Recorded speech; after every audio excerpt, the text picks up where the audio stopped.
El desarrollo espacial de las ciudades a través de la arquitectura y el urbanismo y cómo esto afecta nuestra vida diaria y nuestras dinámicas sociales es uno de los temas de estudio en la arquitectura más importantes del momento. Por eso quisimos hacer una relación entre el urbanismo de la ciudad de Bogotá y cómo este se ha desarrollado a través de los años con uno de sus problemas más latentes, como lo es el problema de la segregación. Este podcast se hizo con la intención de abordar este tema a través de entrevistas y contrastando opiniones de diferentes personas al interior de nuestra Facultad de Arquitectura y Diseño para generar un espacio de conocimiento y de charla para los estudiantes, para los profesores y para quien quiera escuchar e informarse sobre este tema.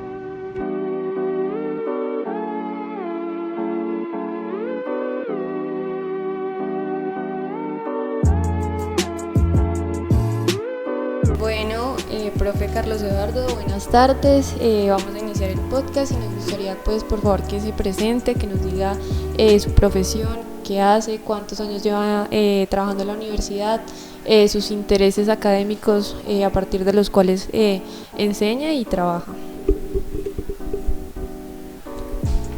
Gracias Laura, Sofía y Juan Carlos, buenas tardes. Muy complacido pues de estar participando en este espacio del podcast de ustedes. Mi nombre es Carlos Eduardo Nieto, como bien lo dices, soy arquitecto de profesión y trabajo aquí en la universidad hace más o menos 12 o 13 años. Mi tema de especialidad es el patrimonio cultural en un espectro bastante amplio de lo que es el patrimonio cultural. He tenido la oportunidad de trabajar en diferentes escalas ciudad, escala arquitectura, y esto ha sido muy grato, muy edificante para mí, y procuro obviamente pues poner al servicio de la docencia mi experiencia en consultorías, en investigación y pues mi formación académica obviamente. Carlos, y en estos 12 años de desarrollo ha visto crecer a la ciudad, y no solo con sus ojos y no solo con la experiencia, sino a través de los libros, a través del estudio del patrimonio, a través del estudio de la historia. ¿Qué opinión le merece esta ciudad? ¿Qué opinión suscita cuando sale a Bogotá y piensa en Bogotá, o cuando algún extranjero o algún otro provinciano le pregunta qué es Bogotá, cómo ve Bogotá, cuál es la estructura de Bogotá desde sus ojos? Ok, bueno, para una persona como yo, Bogotá tiene múltiples entradas. La primera pues es mi ciudad, es la ciudad donde yo nací, donde crecí y donde he vivido la mayor parte de mi vida. Entonces hay un respaldo de experiencia en la vida de la ciudad. Me siento como ciudadano partícipe de toda la experiencia urbana de vivir en Bogotá. La conozco más o menos bien, aunque de todas maneras la ciudad crece tanto en estos 2 años de pandemia que estuvimos buena parte del tiempo encerrados. He notado que ha tenido unos desarrollos y unos cambios fuertes, y bueno, eso es parte de la naturaleza de una ciudad como esta. La otra forma de entender la ciudad es como objeto de estudio, ya no como la vivencia diaria del ciudadano, sino como objeto de estudio. Y como objeto de estudio también creo que es un proceso de ir ensamblando, ir completando visiones y como armando un rompecabezas en el cual con cada cosa que uno estudia, con cada tema que entra, encuentra como ciertas fichas para entender mejor la ciudad y para darle más coherencia a la experiencia misma. Entonces, con esas dos entradas o esa salvedad, yo siento la ciudad, vivo la ciudad, la entiendo como la capital colombiana, la capital que es una ciudad que ya de entrada nos habla de unas particularidades. Por ejemplo, es una ciudad capital que está en el centro del territorio del país, que si uno se traslada desde cualquiera de los puertos en el Pacífico o en el Atlántico, tiene que atravesar unas buenas cadenas montañosas para llegar, cosa que es poco, no excepcional, pero sí por lo menos poco común en las capitales del mundo. Buena parte de las capitales todos lo sabemos, se han desarrollado como puertos, sobre todo puertos marítimos, por esta necesidad o estas ventajas mejor estratégicas de estar en un mundo en red. Entonces es una ciudad que ya tiene unas particularidades desde ese punto de vista, que tiene una historia muy interesante en donde aparecen constantemente elementos sincréticos de lo que es la experiencia colonial española, lo que es la presencia indígena, sus débiles a veces y pequeños reductos, procesos de reetnización, etcétera, que los vemos a cada rato haciendo presencia en la ciudad. Es una ciudad que concentra además buena parte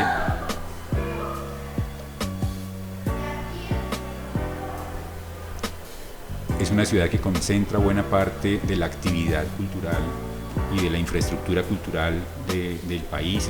Es una ciudad que atrae muchísimo, sigue atrayendo a partir de toda esa diversidad, tanto población migrante como población visitante, en los últimos años población de turistas internacionales que visitan muchísimo la ciudad, en tanto ofrece una gama muy diversa de opciones para quien quiera tener una experiencia de una ciudad como esta. Vale, y teniendo en cuenta lo anterior, lo que nos menciona, y pues yendo nomás hacia la idea de Bogotá, ¿cuál es su idea general de urbanismo, tanto como en general como pues específicamente a la ciudad de Bogotá, que es pues precisamente donde vivimos? Bueno, no lo dije ahora en la introducción sobre la ciudad, pero también a partir de tu pregunta, Sofía, introduzco también la idea de que esta ciudad es una ciudad con un nivel de desigualdad bastante fuerte, y pues no puede ser diferente, pues porque nuestra sociedad colombiana casi que es un fenómeno que está presente en diferentes proporciones en todas las ciudades, en toda Latinoamérica. Hemos organizado unas estructuras sociales, unos órdenes sociales muy desiguales. Entonces, entender una ciudad como Bogotá, aunque el énfasis sea entender la ciudad en su dimensión material, en lo físico-espacial, a uno no se le puede olvidar que estamos en una sociedad profundamente desigual y la ciudad refleja eso. Entonces, claro que entender la ciudad desde su urbanismo, desde su modelo de ordenamiento, desde las búsquedas de los últimos años para cerrar esas brechas, pues uno puede reconocer esos avances o puede reconocer esos esfuerzos, a veces un poco aislados, pero sin perder la conciencia de que históricamente esta ciudad ha sido conformada a partir de un modelo que segrega, un modelo que genera espacios de oportunidad, espacios estigmatizados, y en el cual se espacializa la desigualdad de nuestra sociedad. Haciendo como un contraste con otras opiniones que habíamos hecho a lo largo pues de la investigación que realizamos, se podría decir que eso también está ligado con el desarrollo de la ciudad en cuanto al alto índice de informalidad que se da pues en el urbanismo, ¿sí? O sea, entre otras opiniones que tenemos, se dice que pues esa segregación de la que tú hablas también está relacionada, por ejemplo, con el desarrollo de la ciudad informal en las periferias. Sí, no sé cómo. Claro, la informalidad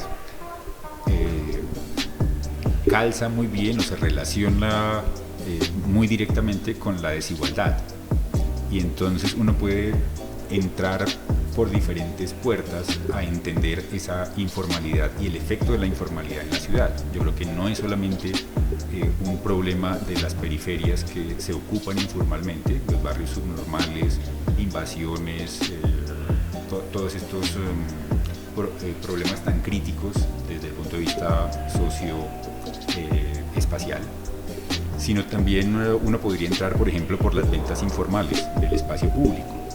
¿Cuál es la diferencia en la ciudad y se materializa en la ciudad entre el ejercicio del comercio formal y el ejercicio del comercio informal en el espacio público? También podría uno entrar por otro lado con respecto al transporte. El transporte formal, nuestro Transmilenio, tiene unos límites y hay zonas en la ciudad en que de manera coyuntural o de manera regular la gente necesita el apoyo de transporte informal para poder llegar a sus casas. También uno podría ver la informalidad a partir de la prestación de servicios públicos, que aunque la ciudad tiene unos excelentes números en cuanto a cobertura de servicios públicos, de todas maneras pues hay personas que no tienen acceso directo a servicios públicos y tienen que buscar informalmente o quien surta el agua o formas alternativas de tener energía eléctrica u otras formas de otros combustibles. Entonces, esta categoría de la informalidad creo que es súper interesante justamente para entender una de las formas de entender esa desigualdad, pero hago énfasis en que hay muchas entradas, hay muchas formas en las cuales esa informalidad salta a nuestra cotidianidad y se espacializa, se localiza, bien sea por sectores periféricos o por prácticas en el espacio público o por acceso a servicios o de mil formas, se está espacializando constantemente. Planeación respecto a la estratificación, como lo está diciendo Juan Carlos, y pues respecto también a lo que estábamos hablando de la informalidad, como esa manera en la cual se buscan otras opciones en espacios de la ciudad en los que, por ejemplo, no hay acceso a lo que tú estabas diciendo, por ejemplo, el transporte a Transmilenio, no hay un acceso pertinente al transporte público, entonces se buscan otras opciones desde la informalidad, como esas opciones de las cuales nos estabas hablando también para servicios públicos y todo eso juega un papel doble, porque finalmente desde la informalidad esas personas logran obtener esos servicios, pero esos servicios no tienen calidad, como la calidad que tienen en las zonas de mayor estratificación. Entonces es como una segregación que al mismo tiempo brinda oportunidades, porque no brinda calidad de vida, pero brinda opciones. Ok, pues empezaría por responder esos comentarios por la diferencia entre como segregar y condenar. Una cosa es segregar y otra cosa es como condenar a las personas a que vivan de tal manera. Esa forma de condenar creo que ojalá jamás lleguemos allá, y si existe por allá en un mundo paralelo que no conocemos, pues no se tienda a cesar esa situación.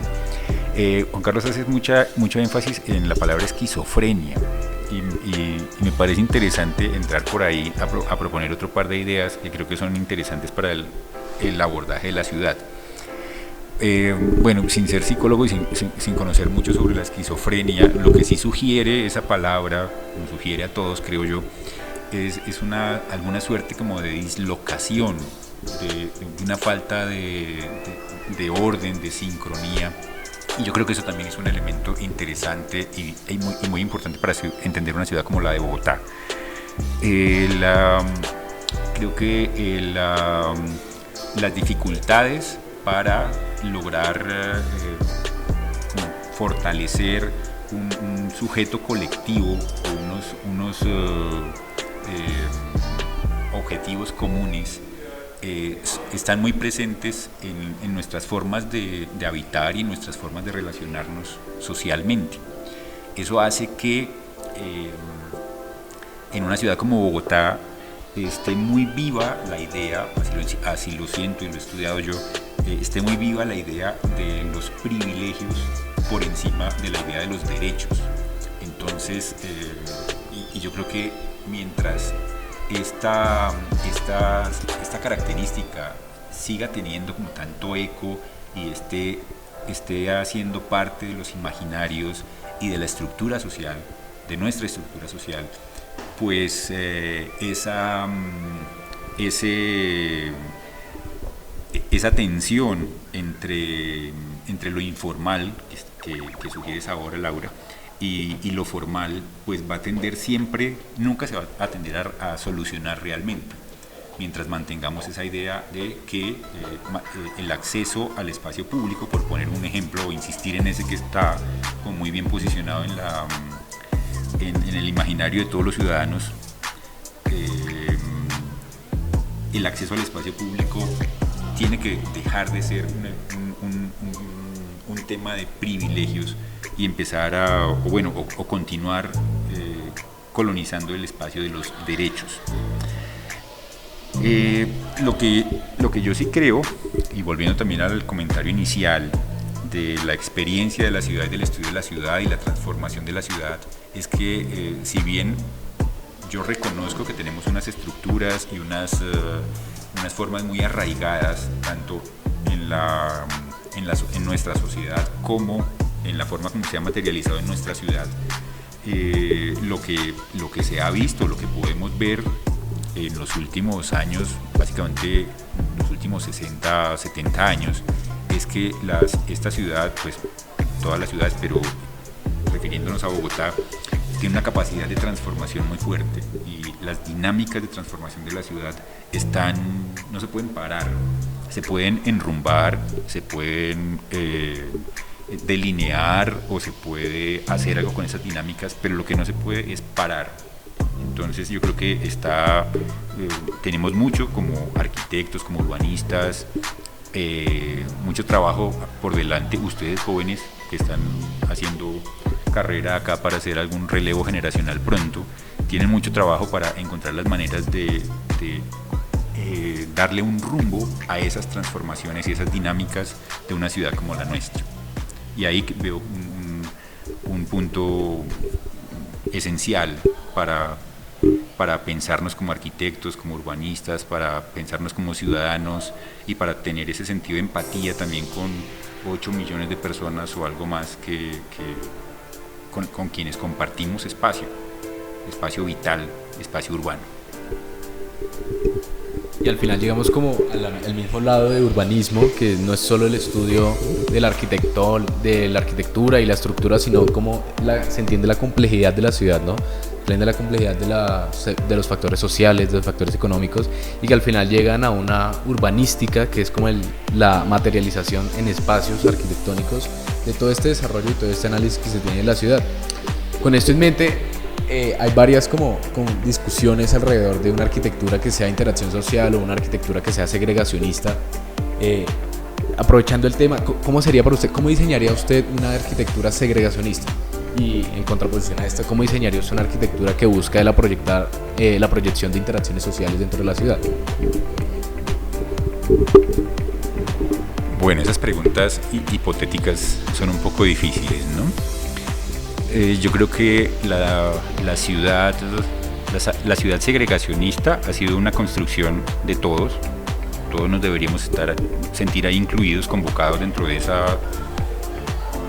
ese gran cúmulo de actores que han participado en la construcción de esta ciudad segregacionista. Y de igual manera nos podemos sentir convocados para construir una ciudad, una arquitectura y una ciudad diferentes. De la misma manera como yo creo profundamente que el derecho no es solamente un tema de abogados, que el feminismo no es solamente cosa de mujeres, que la justicia no es solamente cuestión de los jueces, sino que son conceptos y son realidades que convocan a unos grupos muchísimo más diversos, casi convocan a toda la sociedad para construir esos conceptos colectivamente. Pues la ciudad, yo creo que no es solamente una obra de arquitectos y urbanistas, sino que todos interactuamos y todos construimos la ciudad. Entonces ahí hay creo que pistas para pensar cómo podría ser una arquitectura, una ciudad que insista en un modelo que segrega, y cómo pensar en una arquitectura o una ciudad que trascienda esos modelos y logre una propuesta diferente. La respuesta sería como: ese es un asunto de todos, no solamente de un grupito disciplinar específico. Yo veo ejemplos a la escala de la arquitectura buenos ejemplos que expresan unas lógicas segregacionistas, por ejemplo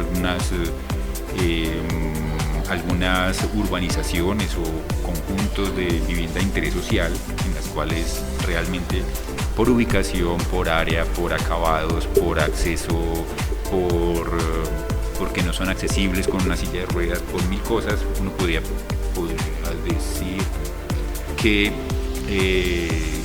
son ejemplos de arquitectura que insisten en este modelo de segregación.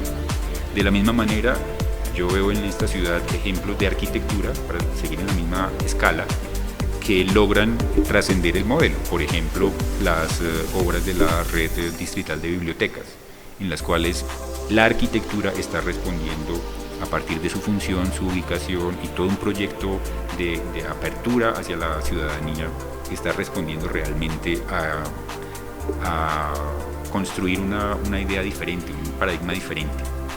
Con la ciudad ocurre lo mismo, aunque en la ciudad las operaciones urbanas tienden a ser más difíciles de hacer cambios, los tiempos también son mucho más largos, las intervenciones urbanas tienden a tener unos cronogramas de largo aliento.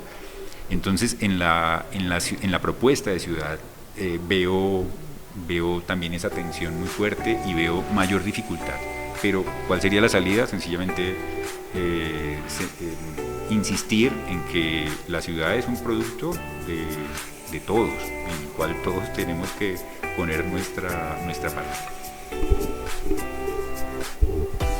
Claro, y pues en estas de interés social que mencionaba anteriormente tenemos de ejemplo pues Alejandro Aravena, que no todo interés social es malo, sino pues con esta arquitectura colectiva, ¿no? Y con ese premio Pritzker que se gana al construir este complejo pues de interés sociales, en el que la misma gente iba construyendo la casa y iba generando estas dinámicas sociales que se integraban y no segregacionaban dentro del interés social. Con esto en mente y pues ya concluyendo en 3 frases sintéticas, ¿cómo Carlos Nieto define la segregación? ¿Cómo Carlos Nieto define segregación urbana y cómo Carlos Nieto define la arquitectura como influencia dentro de estas dinámicas sociales al interior de la ciudad? Bueno, la segregación urbana yo la definiría en muy pocas palabras, haciendo una economía de palabras, en un conjunto de prácticas mediante las cuales se controla una población a partir de sus condiciones, básicamente de sus condiciones socioeconómicas. Ese conjunto de prácticas me genera unos espacios de privilegio, unos espacios de vulnerabilidad y no le da respuesta adecuada, sobre todo a los escenarios vulnerables, ¿sí? Lo comentábamos ahora en la charla previa a la grabación, que me parece muy prometedor que hay una línea de investigación emergente en torno al estudio de la ciudad en modo de interseccionalidad, y yo creo que por ahí podemos avanzar un montón. De hecho, el tema me convoca muchísimo poder estudiar la ciudad, el fenómeno urbano, a partir de las diferencias de clase, de género y de raza. Entonces creo que estudiar la ciudad y explorar nuevos modelos a partir de estos diferentes paradigmas, vamos a estar andando por un mejor camino. Carlos, muchas gracias. ¿Algo que quiera decir adicional? ¿Algún fuente de investigación, grupo investigatorio, semillero que quiera promocionar? ¿La gente esté interesada en participar? No, yo creo que ante todo las actividades de investigación como esta que ustedes están haciendo en este podcast o en esta serie de podcast surgen es más por el entusiasmo o por qué tanto los convoca a los jóvenes cierto tema. O sea, no es necesario tener la gran estructura, el grupo de investigación o el semillero o tener una parafernalia y una estructura ya establecida. Eso a veces ayuda un montón, sí, pero no es una condición no es una condición para frenar los temas o para frenar las inquietudes de los estudiantes especialmente. Entonces me encanta que ustedes, a partir de una afinidad con un tema, le estén dando forma y estén produciendo conocimiento a partir de esa pulsión y de ese tema que les mueve, que los mueve. Entonces yo creo que esa sobre todo es la condición, y ese es el punto en el que hay que trabajar en la universidad, es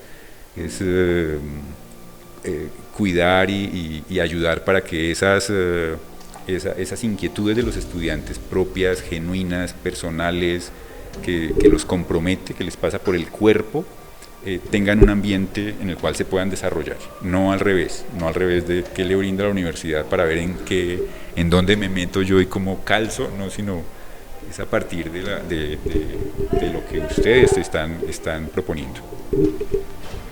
Vale, muchas gracias, un placer tenerlo acá con Sofías y Laura. Muchísimas gracias, y pues que estén atentos para el próximo capítulo con Fernando Rubio, que también nos va a dar su opinión alrededor de todo este tema. Muchísimas gracias, Carlos, y